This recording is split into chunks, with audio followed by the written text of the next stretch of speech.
Thank you for an incredibly rich, thought-provoking, challenging talk. It was absolutely fascinating. It was a lot to digest. So I'm hoping other people have questions, because I'm trying still to get my head around a lot of it. Absolutely fascinating. I'm actually looking forward to watching the video back and going through it again to try and follow it more slowly.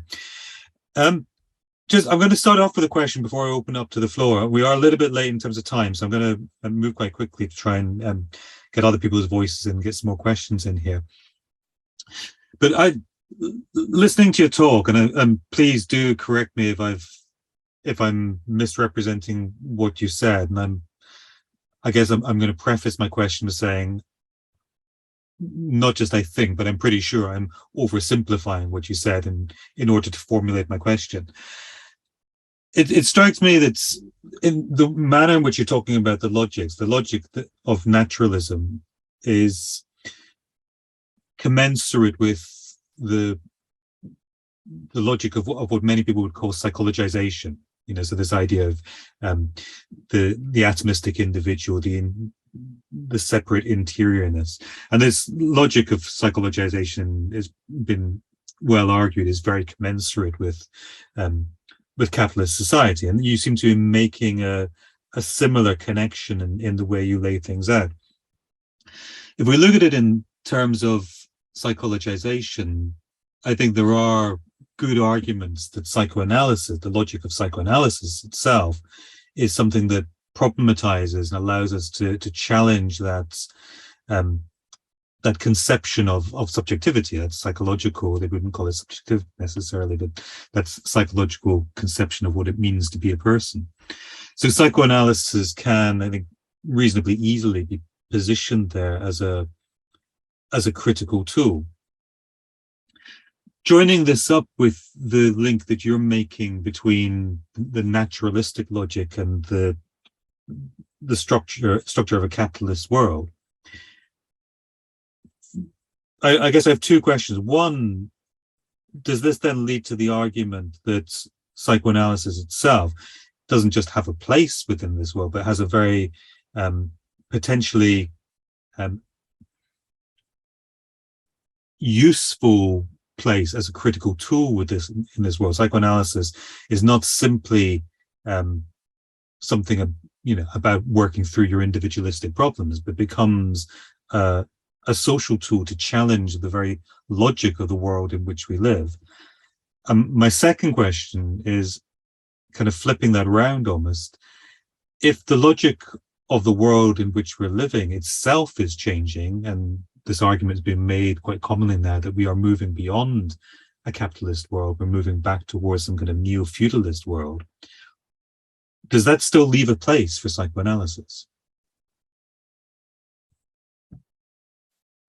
Should I answer? Should we get other questions before? What do you prefer? It's entirely up to you. If you want to take a bunch of questions and then respond, or you want to go one by one, it's entirely. I think I will start answering, because I mean, if anyone else wants to raise their hand, I can. But since nobody did yet, I can just start. Look, one thing that I've been realizing, which I mean, is that part of this research is less about coming to new conclusions, because I mean, individualism, whoa, like everyone already has a critique of that.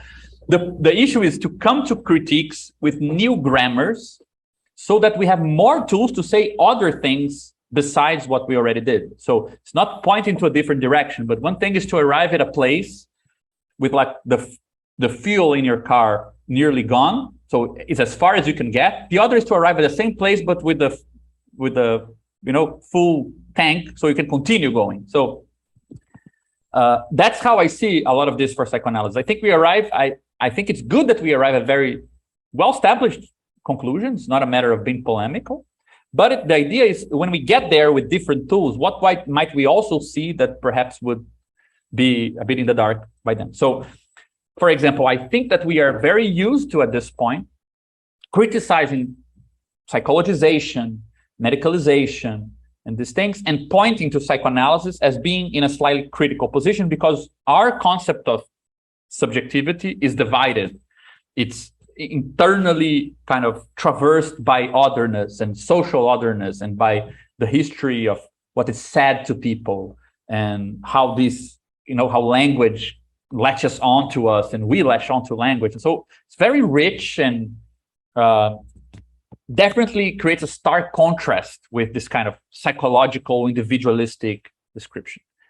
That's all fine, but my problem, and this is where I think the car cannot stop there, is that if we stop at that point, it makes us feel so good when we shouldn't, because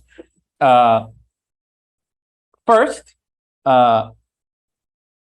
sometimes the clinical interventions, depending on where you live, how things are, and what culture you're in, sometimes things don't work, and why they don't work. And as I said, it worries me a lot that behind a certain critical position we acquired, we let open problems kind of go by unaddressed, because after all, we're so subversive. Nobody has a chance of telling us that we're missing something out. So even though I think we are part of, let's say, this sort of large group of theories and ideas that point to some critique of how individual psychological kind of the individualism as a social practice exists, I'm not sure that we understand why that's the case. Like, why did it emerge? Why did psychoanalysis emerge when it did? I'm not sure we know exactly why. How far can we go with our interventions in helping change anything? I'm not sure we know. And also, let's say, how much in the work of maintaining our own social existence as psychoanalysts, we need to, let's say, we need to, how to put it, like, remain blind to other aspects of individualistic social practices and so on. So just to be very brief about it, we have a very bad theory of how money works because we need money. I mean, we want to be very subversive, but desire of the analyst clearly depends much more on us being paid so that our desire is not part of the scene, than because this castrates the patient, divides the patient between being a consumer. And so you see, like, there are things are unthought in our own social embedding in the world, and this is getting in the way of understanding how far we can go with our critical tools. So I do think that we can have a better political, historical understanding of how psychoanalysis came to be. And I think it's a trade-off, because on the one hand, it's clear that we are very much at the very subject matter on which we intervene upon, the thing that we work with. It requires some realism concerning the world we live in. That's why we manage to interact with it, because we're not shying away of recognizing some problem. But the trade-off is that, well, if that problem has a large-scale social structure behind it, it's probably going to be a large-scale social process to transform it. It's not going to be clinical practice. So I think there's a trade-off, having a clearer view of our place in the world, but also a less heroic view of our own capacities. So, and finally, just the neo-feudalism thing, I find that though I agree with the general overall description that there is something strange happening with capitalism in certain places, I don't think that neo-feudalism is a good description. I'm not going to have time to go into it, but there is an alternative approach called peripherization thesis, which is simply claiming that the sort of social structure that appeared in the peripheries of capitalist societies is actually expanding towards the center, and more advanced capitalist societies are just calling this like backtracking, going back to feudalism. They're just going to look more like Brazil. It's not like they're looking back to the past, but that's something else. We can talk about it later. Brilliant. Thank you, Gabriel. Thank you so much. I'm going to open things up to questions to the audience. Augusto, I'm going to go to you first. If you can unmute yourself. Hello. Thank you, Gabriel. Actually, my question has a little bit to do with the comment about psychology, because, for example, your view that psychoanalysis tends to consider itself too knowledgeable to learn from other fields. And I think in the problem of speech and meaning and conceptualization, I think there's lots of interesting theories that we can learn from them. So that's a little bit of what I'm interested in the moment. But I'm asking the question because the question I want to ask is about, you said that this reconstruction allows you to rethink the concept of the real in Lacan. And but for me, it wasn't really clear the relationship between inconsistency as part of a specific mode of logic. For example, I don't know, mode A is the intuitionistic mode, right? Or like a meta inconsistency, a higher level inconsistency between the combination of the different modes. I'm thinking of the book What is Sex, for example, where she talks about Alenka Zupancic, right? Talks about the lack of a concept for sex, or a more or less as an equivalent, the lack of a concept of politic. And for me, it wasn't really clear in the model you were presenting whether there is a concept of politic in a society which is not WC, which is not the capitalist world, or what exactly.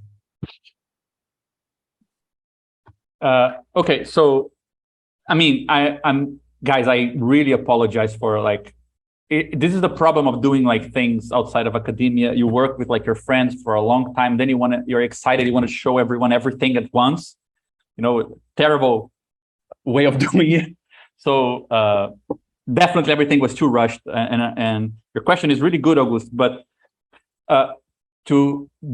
I feel like the place where we are right now, so I can go in the details of it if you want, but the place where we are right now is that we're able to distinguish this sort of thing like this. For example, imagine that you pass on a new law that was deemed impossible, like you end apartheid to state, at the state level. That means that some forms of things which had no place in the law now will have a place, right? That's like transforming a symbolic structure in a way that something which previously interrupted it, like people treating each other with justice, now it's inscribed in the structure. There is a legal system that actually describes what's just behavior amongst people. But when you have multiple logics like this, first thing that you realize is that you can have something which interrupts one logic, meaning it has no structure from the standpoint of that logic, but it does have structure from the standpoint of another. So communities that form now that apartheid has been abolished, they can be totally structured in a way we already knew, because what we know in terms of reciprocity is not necessarily what we knew in terms of legal system. So we can have now a new legal system with an old community logic of segregation, right? So you can interrupt things socially in one level, but reproduce structure on another. You can disrupt, for example, capitalist flows of commodities by using state power. So the state remains the same to interrupt something in one logic. So you have a relative concept of the real, because you can have points of interruption or inconsistency with regards to one logic that are structured with regards to the others. And you can have a much stronger, more robust version where more logics are interrupted at the same time. And then there's a third thing, which I think, in my opinion, is the thing that I had the hardest time accepting. Because Lacanians coalesce the symbolic as if there's one structure. There are no three. There's just one thing. It's called language. It's the same everywhere. It works the same everywhere. We don't want to know about its intricacies. Whatever is not inside or outside is without place. It's punctual, it's astructured, It's, contingency, it's all those nice things we love.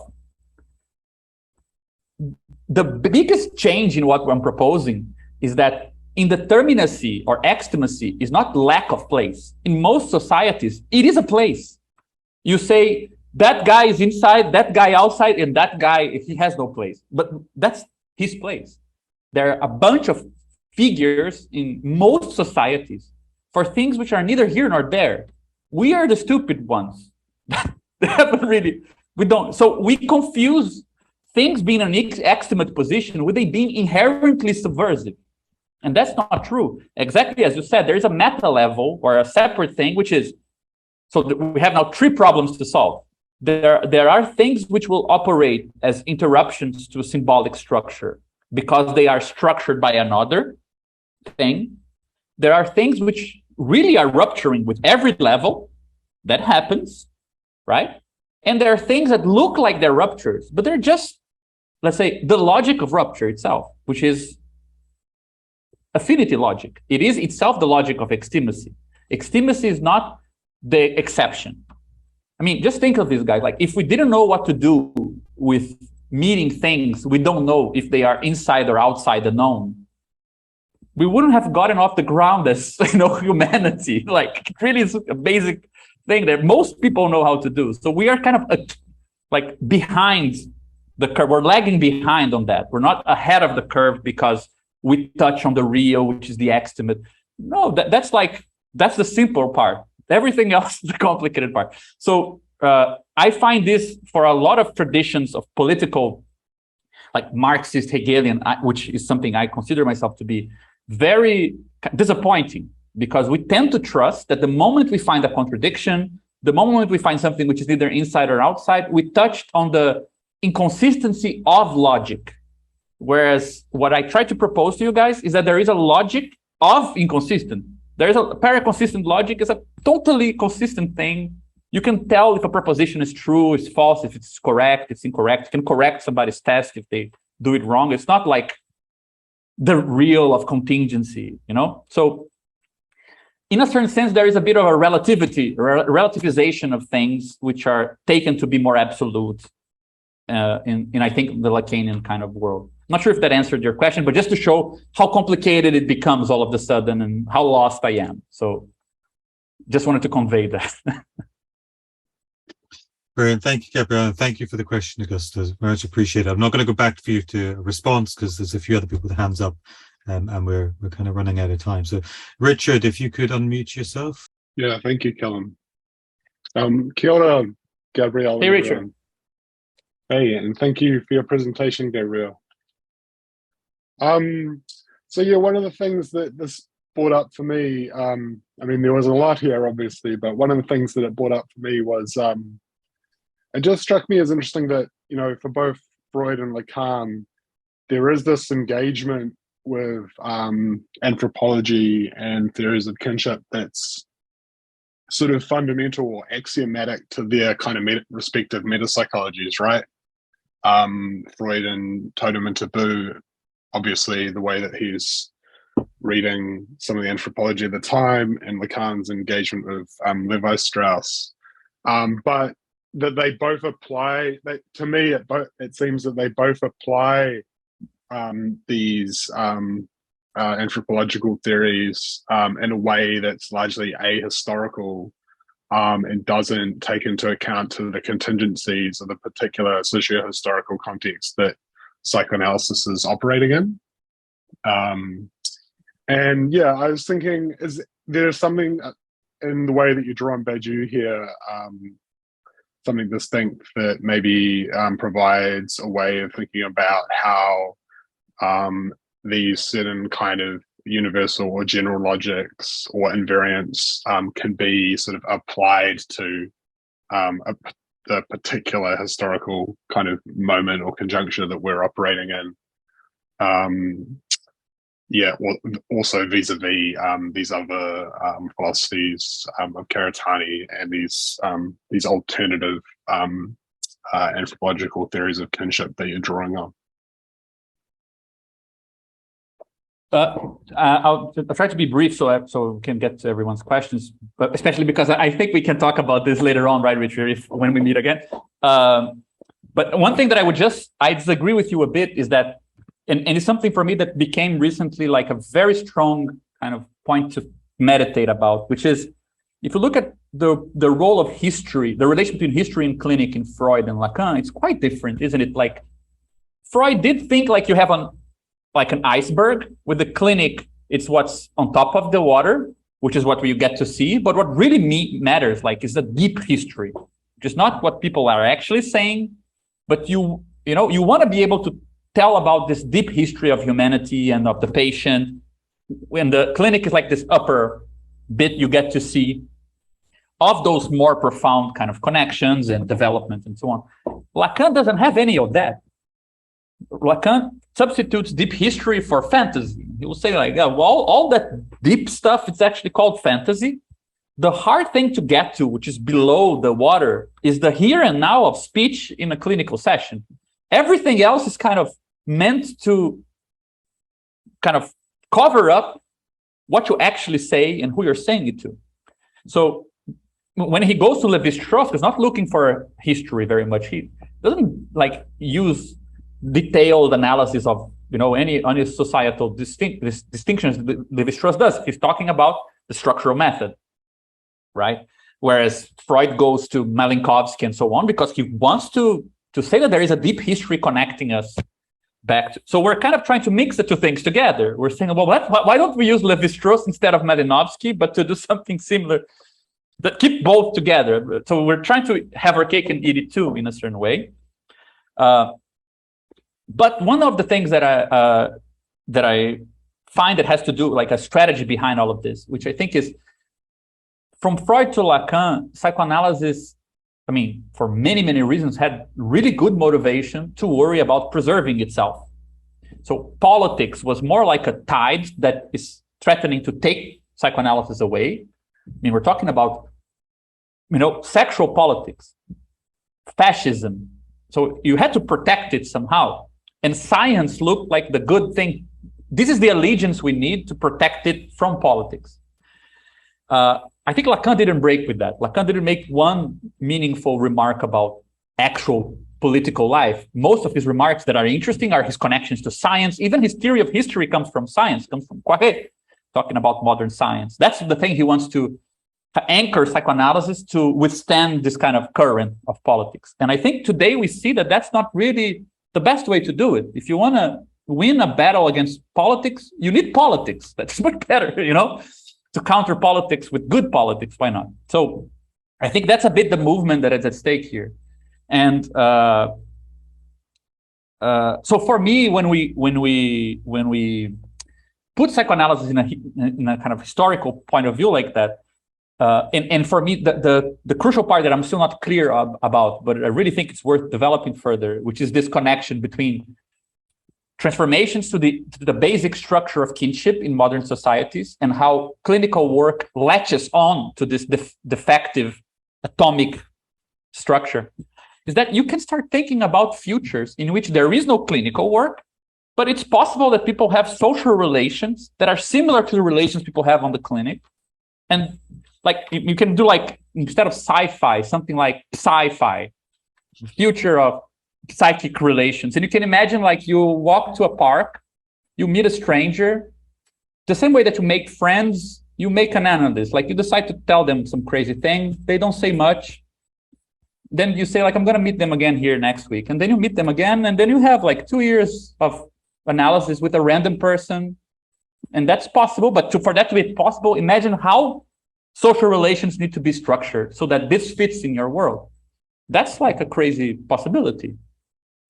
So just adding a bit of more crazy thinking into this. Thanks, Richard. Thanks, Gabriel. I love that idea of the sci-fi world. I'll follow that up. Molly, if you could unmute yourself. Thank you. I'll just lower my hand. Look, thank you. I found that just incredibly stimulating and useful. And just coincidentally, why it resonated particularly was I'm working on something on a painting by an Indigenous Australian artist which deals with incest.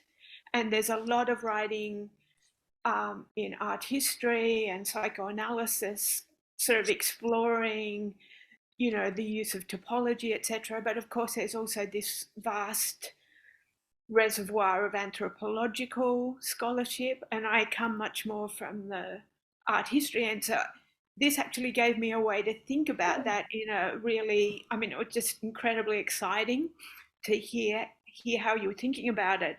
So this is a very famous painter, often accused, interestingly, of selling out, you know, to white Australia. And he's famous for a painting called Love Story, which is about incest. And it combines a sort of Indigenous mode of picturing using mapping with the vanishing point, with perspective. And it's to somehow, I think, almost like an allegory of a possible relation between, you know, white and black Australia, arguably. I mean, it just depends how you wanted to see it. So I guess what I'm thinking here, there's a couple of points. It's just, does that seem to be on this a similar sort of track to what you're thinking about? It does seem to me to provide really useful tools for someone like me. Usually I'm quite skeptical of anthropological reductive treatments of culture. And the other thing is, I'm just wondering, since you're talking about Badiou and Lacan, I mean, the use of the vanishing point and the trope of love, you know, what made these paintings by Clifford Possum Japujari so able to traverse cultural differences at the same time that he's sometimes seen as too easy, too much catering to a white perspective. So I'm just sort of free associating a little bit, but they're just my comments. And I just think, you know, this is incredibly productive and exciting for me to hear what you're saying, because I think it, as someone who was a little anti-anthropological, I think there is something that you're kind of grazing on there. But I'm also interested in what you might say about Badiou vis-a-vis love, because that was something I was already thinking about with these paintings by Clifford Possum, who's a really, I mean, he's no longer alive, but he's a really pivotal figure in this attempt at addressing the legacy of genocide and violence and colonialism in the Australian colonial context. So that's what I wanted to say. Thank you so much. Well, just looking at his painting, I've never seen it before. It's Clifford Possum, right? Yeah, I mean, I can send you, like, he did lots and lots of versions of it. It's got singing, it's got all these variations. Like, he did multiple, you know, variations on this theme and other stories as well. And he was like a senior lawman, and he'd say, I've got, you know, he was criticized for, you know, selling out and, you know, giving away secrets and so on, but he was a very senior figure. Look, I mean, I'd love to know more about him. I have a hard time saying anything more specific without, you know, talking to you more or learning more about it. But you said something that, I mean, goes to the heart of something I've been thinking a lot about, because, you know, I didn't go into this. It's just a really technical part behind this whole thing I presented, which is this formal mathematical stuff that comes from Badiou and from topos theory.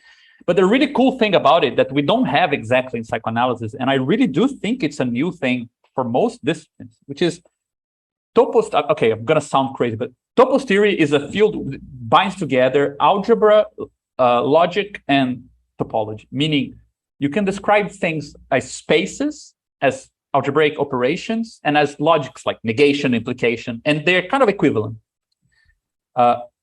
In my research group, we've been thinking about this triad a lot, which we call the triad. So we translate it more philosophically into composition, which is parts and wholes, right? Topology, intelligibility, which is the logical side, right? And interaction, which is the operational side.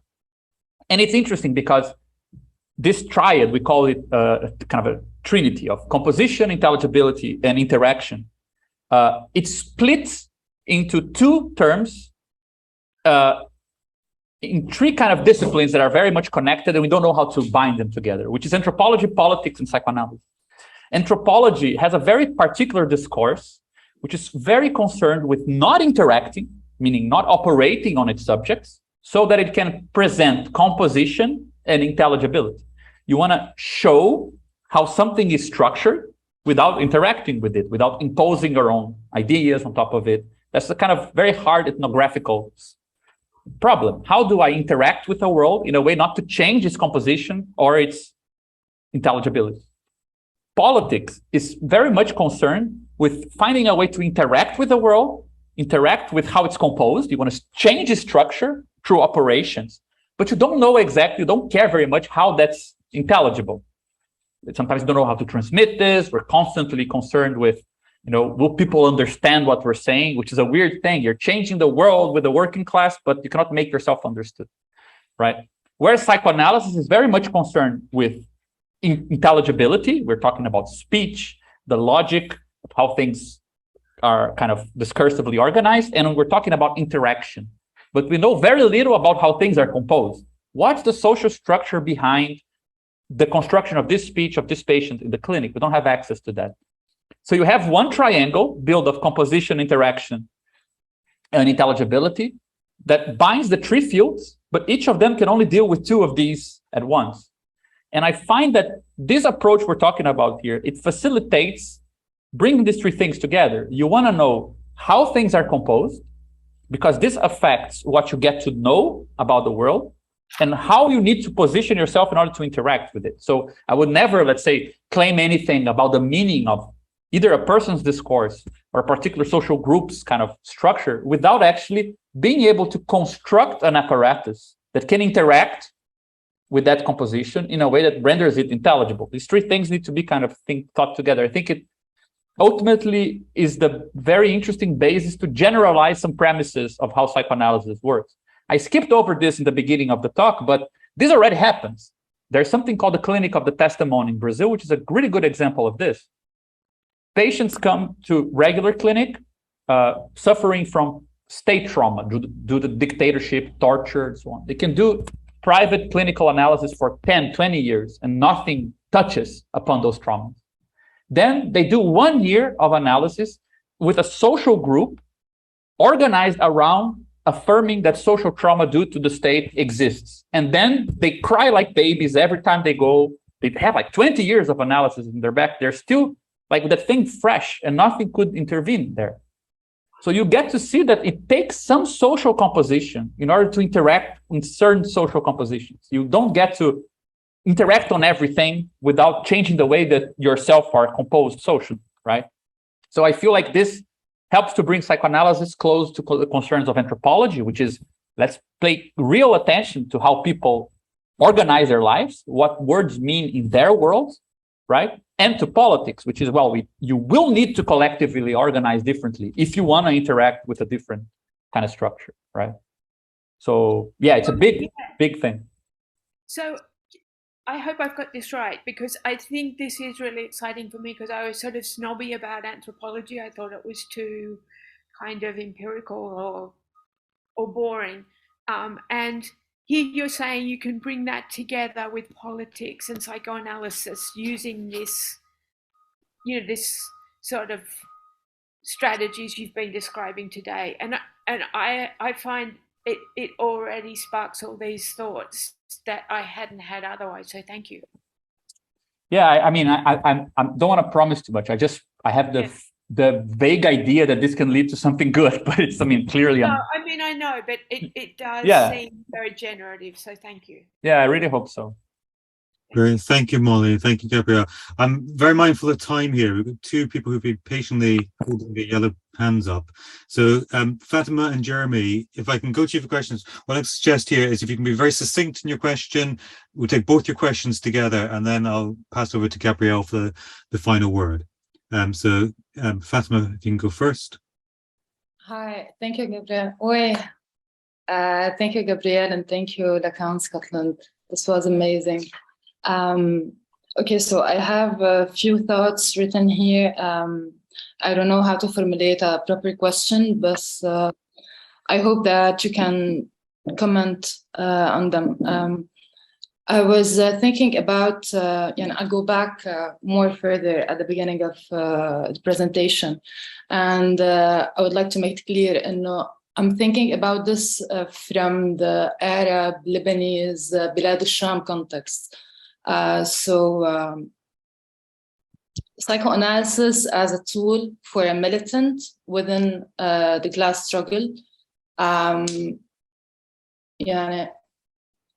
Contra the mental ideology that is reading the mental health, the well-being, the whatever we can call it, as a basic human right, like a thing that you can solve within a program through an NGO and etc. So I was thinking about this. I was thinking about the political organization, how we can imagine this within our changing and inconsistent worlds. Like, we live in different realities that are connected. And I was thinking, what would, these are scattered thoughts, but after what happened in Chile and the new family code, how can psychoanalysis and this understanding of a father and a mother and a baby, how would that really function if in 50 years someone goes to psychoanalysis? What would the conversation be like? And this made me think, is psychoanalysis alienated from our daily lived realities through its redeeming the Lacanian thought and the Freudian thought as very, I don't want to be assuming things. Of course, these are just mere impressions. I'm still a student in undergraduate school, so I'm just sharing my anxiety out loud. But this will lead me finally to Lacan's visit, for example, to Lebanon in 1974, and that was 1 year before the erupt of the civil war. So when Lacan came, he basically sat with people from the ultra right wing that later on functioned as Said Aql was someone who propagated the idea of a Lebanese language based on letter. And this relationship that Said had with the language and Lacan's relationship to the language, and that he sat with Kamal Jumblat, that is also basically a right wing, and he gave him an advice to try to preserve the social link of mutual acceptance of the other, mutual intolerance, or you are trying to keep on with this silent hatred, but eventually the civil war erupted in fewer months, and Nadia Bouali, of course, talked about this in a better and a clearer way. So all this made me think, and psychoanalysis presents itself, presents itself as a tool for militancy, as a tool that we can use in our daily militance and resistance, or at least can help us understand and make sense of this world. And also, okay, this is the final thought. Is psychoanalysis philosophy here? It's like when philosophy asks itself, is philosophy critical theory here?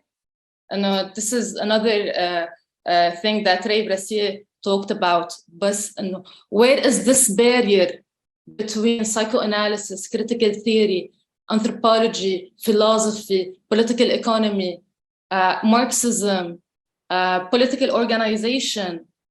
What Gabriel said, in a certain sense, gave clear answers to how we can, in Lebanon, actually understand the social division and a continuous changing reality due to the exchange rate of the dollar. And no, it's not that symbolic, it's real, we're living it. So yeah, that's it. I think I sounded absurd, so no, thank you for whatever you might comment on this. Thank you. Thank you, Fatima. I'm just going to go straight to Jeremy and get Jeremy's question, and then I'll pass to Gabriel to respond to both together. Just mindful of time as well. I think we're more than half an hour past. I'm happy to cede my time for Gabriel to answer. I mean, Come on, man. No, just okay. Let's well, go for it. Well, in an incredibly succinct form, I'm going to have to speak in jargon. I'm sorry. Thank you.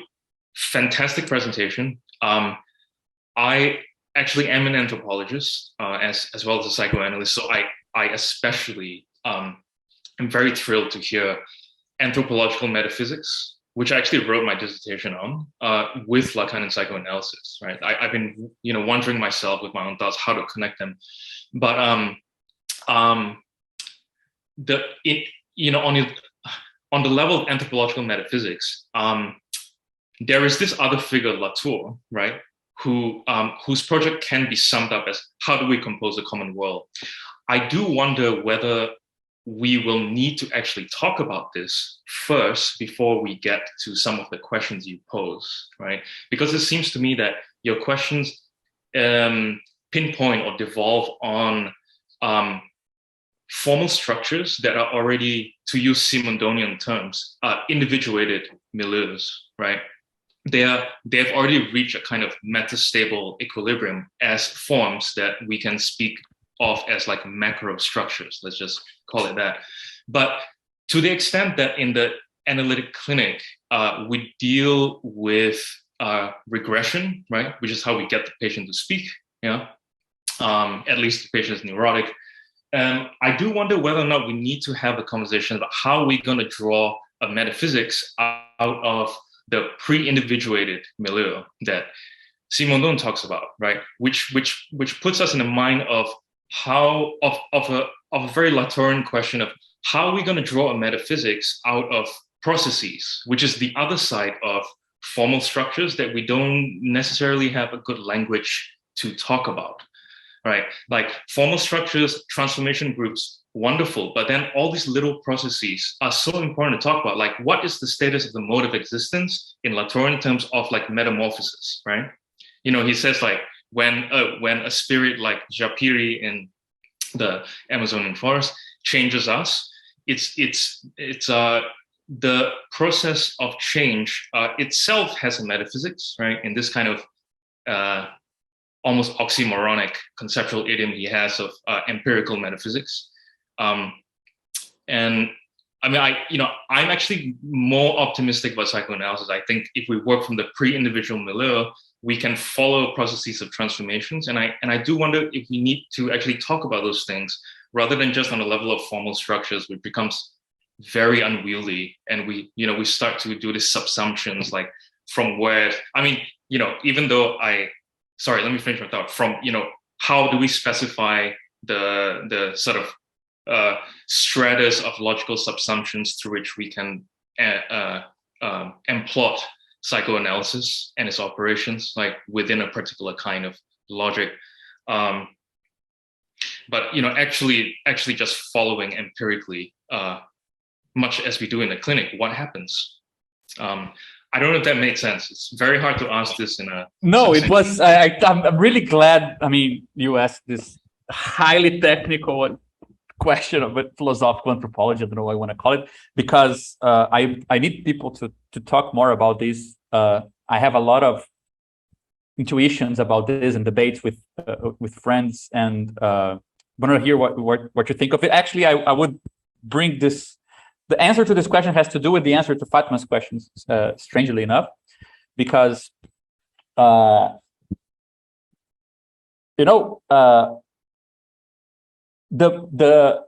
think that, to start with your question, Jeremy, the issue for me, every time I read Latour, Simondon, even Descola, those guys, is that, I mean, it is hard to argue that good part of the very interesting, exciting kind of philosophical anthropology of the last years is very Whitehead, Deleuze, process theory inspired.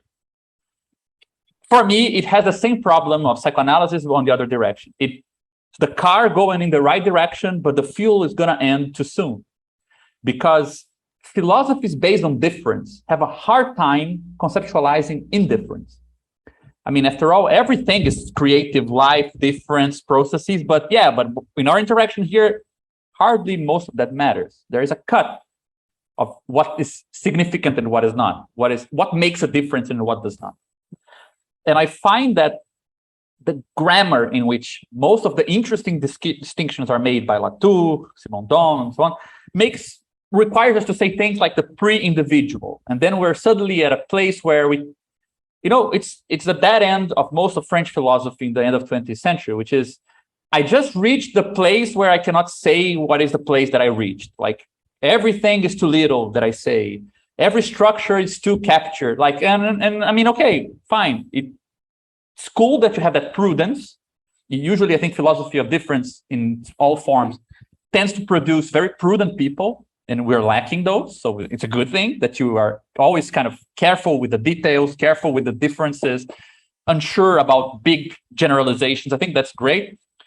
But what I think Badiou brings to the table that is both more political and also formally more interesting is that it's not interesting to use formalisms because of what they determine, but because of what they don't determine, right? When you talk about some large-scale weird topos thing, the good thing is that you're able to only say that. When you talk in formal terms, you say less, you don't say more.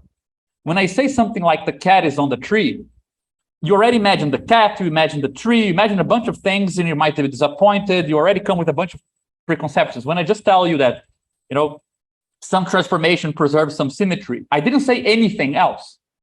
The good thing about formal discourses is that they're weaker discourses than natural language, not that they're stronger.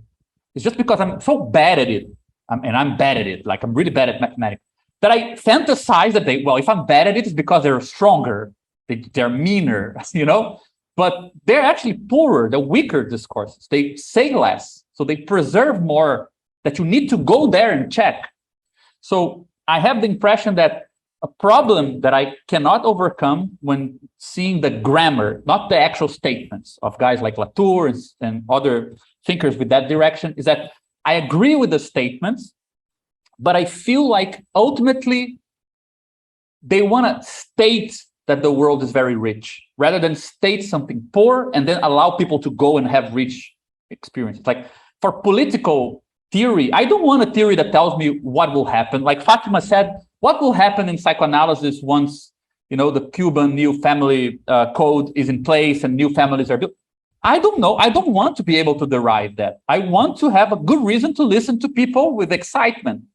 Why would I want to know that beforehand? Like, makes no sense, right? But I want to know, on the other hand, that it's a good thing to go there and listen. And if I don't think that the family code has any power of changing anything, I'll just stay bored at home. So you want to be able to say that it will change something, most likely, so that you will go there to hear people.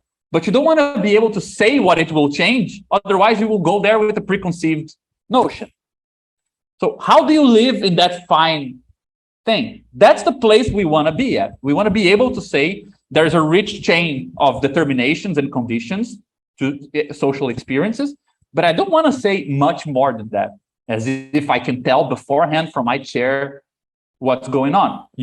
It's almost like a methodological principle. It should be more exciting to go there and listen to people. If it's not, then in reading a book, substituting that, we probably did something wrong, right?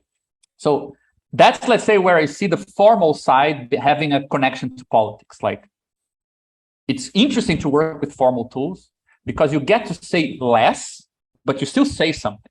And this way you kind of are able to at least wager on, how these connections and determinations might make for interesting places to go and listen to people and learn something new. I find that there is a rhetoric of experimentation in Latour without any experimental apparatus. You cannot experiment anything because you cannot learn anything, because I already know everything is different. So what am I going to learn? I know everything is everything. Like, there are so many differences and nuances. There is nothing to be surprised with because everything is surprising. Whereas here we're saying, well, things look like this way. That's a weird place where something strange might happen. Perhaps if we go there, we might be surprised. I prefer something weaker in that way, even though it sounds less. I mean, I'm definitely, again, being coarse with the description. But this goes back. This is, let's say, the philosophy, psychoanalysis, so the formal, the mathematical, the philosophical, and the analytic. I like formal tools better than the tools that I see coming from Latour and from a certain theory of metastability and so on, more with metaphors from physics and chemistry, because I think that Badiou has a weaker theory for a good reason. And he's very aware of this because of his militancy. He would never want us to derive what is there to be done through an equation. It makes no sense. But he does want you to take what people come up in actual political practice as serious as you would a formalism. So that's more what I go. And I think that in Fatima's question, I think that then the other side, which is psychoanalysis relation to politics, I trust a lot that there is a more interesting path in this direction, which is to first dissolve a bit. I mean, I don't think that my current position is something like this. How does physics enter into politics? If you want to jump from your window to go to a protest, physics tells you it's better to take the elevator. Is that political? No, but it's very helpful for politics, right? I mean, better that you go down the stairs than you jump out of the window. Did you do anything political by doing that? No, it's just like, from what we know of the world, it looks like this is something you should take into consideration and work your way around it. But can it tell you something about if a government will stick or not? Gravity, can it tell you something about it? No. And I think psychoanalysis is a bit like that. Well, we learn some things, and we should be able to, let's say, provide some method of induction for if it works here like this, it might work like this elsewhere.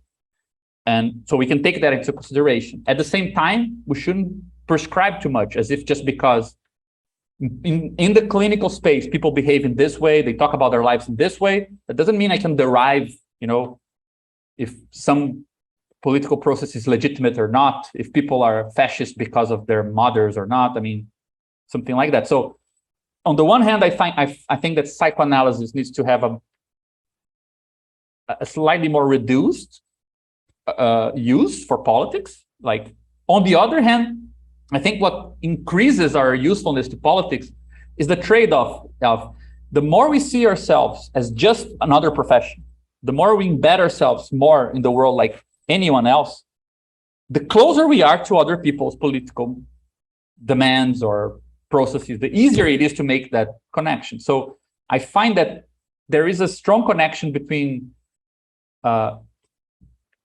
disenchanting a bit psychoanalysis singularity and also facilitating what connects us to political movements. I don't think that there is much future in acting politically as a psychoanalyst, but I think psychoanalysts should act politically like anyone else.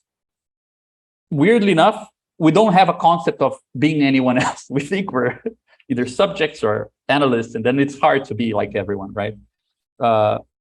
As for the Fatima's comment about Brassier, I don't know really. I mean, I have a hard time. I think it's usually philosophers who claim that distinctions between fields are muddy because it's like a mafia thing. You say they're muddy, so you need a philosopher, like it's like threatening to burn a house and then you get insurance from the person. I mean, I can tell when you're producing analytic effects from when you're producing political effects, because one thing involves a lot of people. It's not like symbolic in the sense of the other. It's like people with addresses, names in life. life changes in that level is different from how changes for clinical work, is different from changing concepts. I don't know, I feel like those things, I think we know those distinctions, you know? I just feel like there is a social function today of acting as if we don't, because then one practice redeems the other, and I don't think we need that. I think to traverse, perhaps.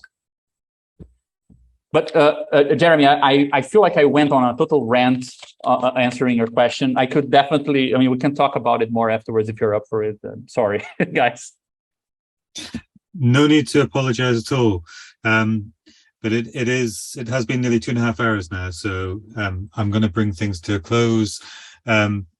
Gabriel, thank you so much for being so generous, both in how much you had to tell us, what you had to tell us, the complexity. I think you've given everyone a fantastic evening, heads full of things to think about. It's been a really, really rich experience. Certainly I know for myself, there's a lot for me to go away and try and comprehend and work with. And the generosity, I think, of your deliveries is really in that opening things up, that you're not closing down an argument and telling us the answer to something.